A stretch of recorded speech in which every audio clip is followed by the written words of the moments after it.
Having won the World Cup in 1954 and 1974, West Germany arrived at Spain as one of the favourites, alongside Brazil, to lift the FIFA World Cup. The reigning European champions had a plethora of stars in their lineup: Paul Breitner, Karl-Heinz Rummenigge, Ulrich Stenleik, to name a few. Placed in Group 2, the seeded West Germany were placed alongside Europe's Austria, South America's Chile, and African debutant Algeria. The qualification was considered a foregone conclusion. Ahead of their World Cup opener, West Germany manager Joop Derwall confidently stated that if his side were defeated by Algeria, he would jump on the first train back to Munich. As they say, pride comes before a fall, as goals from Rabbi Magir and Lakhdar Balomi coincide a complacent West German outfit to a shock 2-1 defeat, with Karl-Heinz Rummenigge grabbing a consolation goal. Victory saw the Desert Fox become the first African country to defeat a European nation at the World Cup, a perfect present on the occasion of Algeria's 20th celebration of independence. Heading into the final round of group fixtures, Austria topped Group 2 with 4 points, with West Germany and Algeria on 2 points apiece, and Chile holding up the bottom with 0 points. It must be remembered that a win was awarded with 2 points, and in the event of an equal points tally, goal difference became the crucial factor in determining tournament progression. On 24th of June 1982, some 24 hours prior to West Germany's final group game against Austria, Algeria faced Chile in Oviedo. The Desert Foxes raced off into a 3-0 lead, before conceding 2 goals in the second half to run out 3-2 winners, placing Algeria in the second place in Group 2 at the expense of the West Germans. In Gijon, the West Germans knew that only a victory would suffice against the Austrians, while the Austrians needed to avoid defeat by more than 2 goals to ensure their progression to the second group stage of the tournament.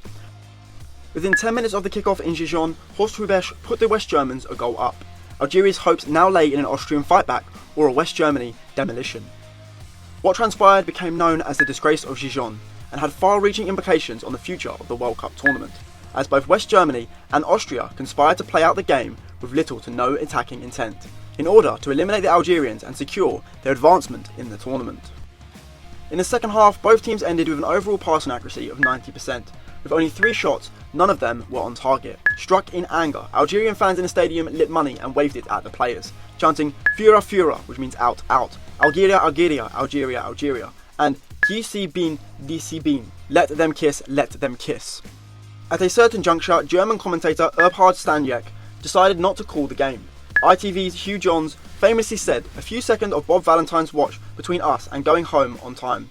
And what a relief that's going to be. Breitner, for Briegel, for Stenleik, names that run off my tongue at the moment, and leave a nasty, nasty taste. Stenleik quality players, who should all be in the book of the referee Bob Valentine for bringing the game into disrepute. This is one of the most disgraceful international matches I've ever seen." In the aftermath of the match, protesters who had gathered outside the German team's hotel were bombarded by water bombs, thrown by the West German players themselves. It was the end of the road for the darlings of Spain '82.